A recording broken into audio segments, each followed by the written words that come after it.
कांग्रेस जनता party का कल जंतर मंतर पर जो प्रदर्शन हुआ वो आज चर्चाओं का केंद्र बना हुआ है। चर्चा दो चीजों को लेकर हो रही है। जो भाजपा वाले लोग हैं वो ये कह रहे हैं कि ऐसी भीड़ आई, ऐसे कॉकरोच आए जो पता ही नहीं चला कॉकरोच कब आया और कब चला गया। लेकिन जो उनके अगेंस्ट वाले लोग हैं वो ये कह रहे हैं कि भीड़ भी था और उनके जो संस्थापक है अभिजीत दिपके, उनका एक अभिभाषण था और उस अभिभाषण का एक अलग इम्पैक्ट युवाओं में गया भी। लेकिन जो ओवरऑल हम लोग आज बात करने आए हैं कि किस मुद्दे को लेकर ये कांग्रेस जनता पार्टी आई, और कांग्रेस जनता पार्टी आने के साथ 22 मिलियन का जो आंकड़ा है इंस्टाग्राम पर, यानी कि 2 करोड़ 20 लाख अपने समर्थन में युवाओं को अपने साथ लाया। मुद्दा था सबसे पहला नीट वाला पेपर लीक, क्योंकि नीट पेपर लीक में सबसे जो दोषी अधिक से अधिक थे तो वो है शिक्षा मंत्री धर्मेंद्र प्रधान। लेकिन धर्मेंद्र प्रधान से धीरे धीरे मुद्दा जो है वो जेएनयू के स्टूडेंट या फिर पुराने जो भी आंदोलन करता थे वो उसको खाते चले गए। और उसके अलावा जो जंतर मंतर पर हुआ, जो जंतर मंतर पर जिस हिसाब से जितनी तादाद में भीड़ें जुटती थी वो भीड़ जुट नहीं पाई, या ये आप कह सकते हैं कि जिस तरह से इनको मैनेज किया गया, कहीं ना कहीं इन पर जब दूसरे पॉलिटिकल लोग हावी हो गए, ये वो लोग थे जो पहले से आंदोलन करते आ रहे हैं, तो धीरे धीरे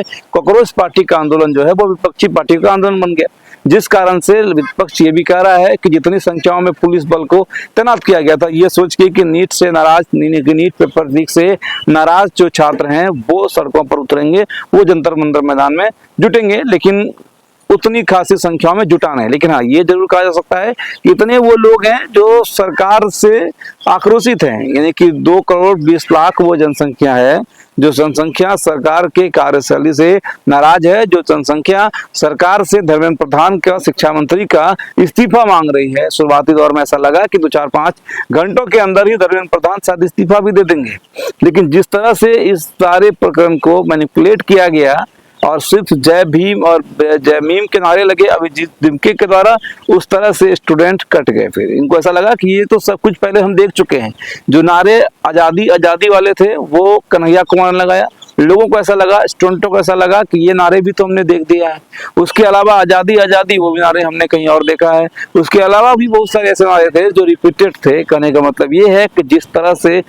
कांग्रेस जनता पार्टी आया, लेकिन वो कमाल, वो मैनेजमेंट अपने इस सभा में नहीं कर पाया, जिस कारण से चलिए ठीक है। लेकिन हाँ, इतना भी आप कह सकते हैं कि भीड़ें उस एस्पेक्ट में नहीं आ पाई जिस एस्पेक्ट में इन लोगों का अपना आकलन था, क्योंकि ना तो उस पर खर्च किया गया था, ना ही उन बच्चों को बुला के उस धरना स्थल पर बिठाया गया था जो आमतौर पर पार्टियां करती है। लेकिन यही पॉलिटिकल एजेंडा होता है कि चाहे आपको जिस भी तरीके से भीड़ लाना हो, लेकिन आपको पैसा देकर हो या फिर अपने किसी बातों के साथ हो, आपको भीड़ लाना ही पड़ेगा अगर पॉलिटिकल आप एक छवि लगाना चाहते हैं। लेकिन इसमें सिर्फ और सिर्फ वायरल होने का एक शॉर्टकट था, ऐसा लोगों ने कहा, और वायरल होने के नतीजे से कई ऐसे लोग थे जो वहां पर पहुंचे भी और अपनी बातें अपने उसी पुराने अंदाज के साथ, लेकिन वो पुराना अंदाज स्टूडेंट अब बोर हो चुका था। जो स्टूडेंट को जो चीज चाहिए था वो चीज उसको जंतर मंतर पर मिला नहीं। जो प्रदर्शन ऑलरेडी छात्र हित में जेएनयू के स्टूडेंट करते हैं या फिर किसानों के समर्थन में किसान प्रोटेस्ट होता है, उसी तरह का प्रोटेस्ट वहां पर देखने को मिला।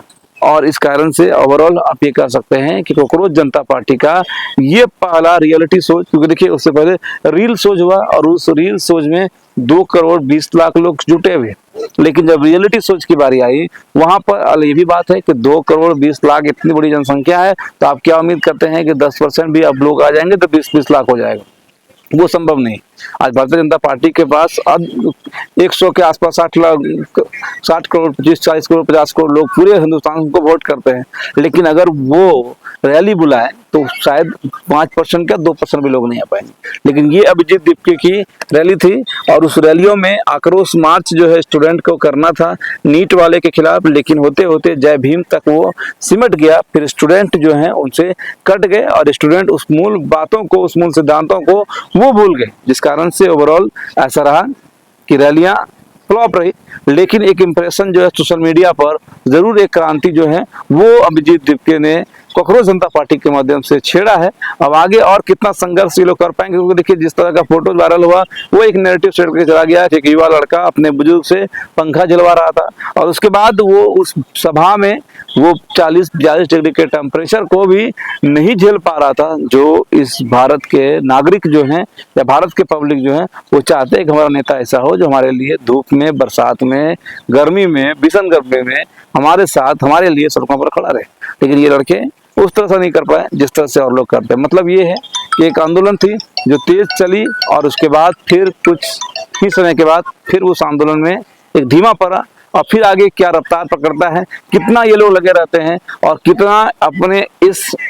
जो आक्रोश है उनसे और दूसरे पार्टी गठबंधनों के नेताओं को दूर रख पाते हैं, तभी जाकर ये रैलियां जो है वो चल पाएगी। वरना अभी के समय में आईटी से सबसे बड़ी संख्या में आईटी सेल जो है वो भाजपा वाले के पास है और भाजपा वाले वहीं पर से अपना एक फोटो निकालकर, अपना वहां से वीडियोस निकालकर उस तरह की रैली को अलग जगह पर शिफ्ट कर देते हैं जहां से कि छोटी छोटी क्रांति जो है लोग भूल ही जाते हैं, या फिर उनके दिमाग बिठा दिया जाता है कि यहाँ पर क्रांति करना अब मना ही है और क्रांति करने वाले को ऐसे भी जेल में डाल दिया जाता है। तो इस कारण से हम लोग ये चाहेंगे कभी जिस दिन तक आप अगर इस वीडियो को पहुंचाते हैं और वीडियो को सोशल मीडिया पर वायरल होता है तो कम से कम उन्हें अगली बार पूरी तैयारी के साथ सिर्फ और सिर्फ युवाओं के हितों में, स्टूडेंट के हितों में प्रोटेस्ट करना चाहिए, ताकि ये दूसरी तरफ भटके नहीं और उसके बाद युवा एकजुट रहे और तब जाकर धर्मेंद्र प्रधान का इस्तीफा मांगे, तब शायद धर्मेंद्र प्रधान झुक कर इस्तीफा दे भी दे। वरना ऐसा लग रहा है कि इस प्रोटेस्ट से धर्मेंद्र प्रधान का इस्तीफा तो दूर की बात है, नेशनल मीडिया में चर्चाएं भी कांग्रेस जनता पार्टी की